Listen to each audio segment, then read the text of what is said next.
I'm not surprised given the trajectory of the level of giving to the athletic department. All you got to do is look what's going on with the players that are coming via the transfer portal. It just seems like we can't compete because we don't have enough money. And I like Alan Haller. I think we need someone who will go out and pound the bushes and get money into the university.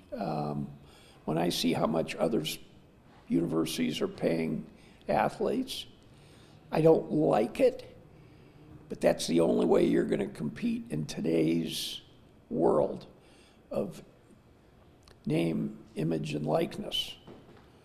And you can't blame the student athletes for taking the money.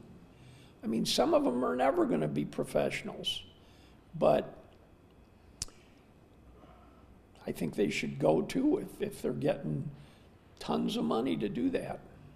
So as the new president conducts this search, how important is it to get a dynamic leader who will make fundraising the absolute number one priority? I think it's a major source for the job. The guy's got to be able, the man or the woman has to be able to do that, and hire somebody else as your assistant to crunch the numbers and make sure the budget works. But you need somebody that'll go out and contact people in the state of Michigan and MSU alumni who are around the country. I just don't like the course that we were taking. I don't think it's all Alan Haller's fault, but I have faith in President Guskowitz that he and his staff will make the right choice. You know, Jim, you're a donor yourself. What I find is that donors, they're fine with donating to the curriculum and athletics and facilities. They don't necessarily want to pay the quarterback, but that's these times, isn't it? Exactly right. I mean, my understanding is we paid a lot of money for Aiden Childs, and I understand we're paying him more next year, but that's the name of the game. Because if we don't pay him, somebody else would. Yeah.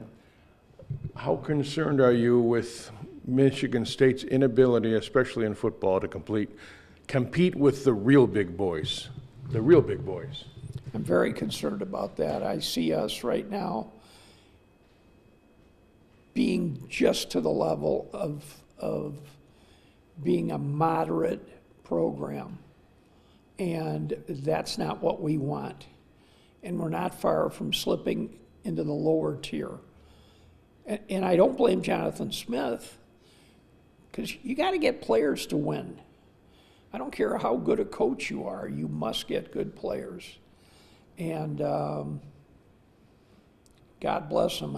He must have some second thoughts about the situation that he's wound up in. Well, let's call it what it is. In these days, you got to buy good players. Exactly what it is. As a matter of fact, college players have better leverage than professional athletes because they've got a contract they've got to adhere to. These kids don't have anything like that. Rules. No, I understand the defensive end that they got today and announced that he's been at Georgia State and Troy and some other small school. And that's the kind of player we are attracting. This is Michigan State University. We have world-class coaches and world-class facilities. All we need is some money to buy these players. Obviously, you're comfortable in the interim with Tom Izzo being in the leadership of this? Oh, of course. Tom's a very good friend of mine, too, so I don't know if I can be objective, but it seems like everything Tom does is for the good of the university.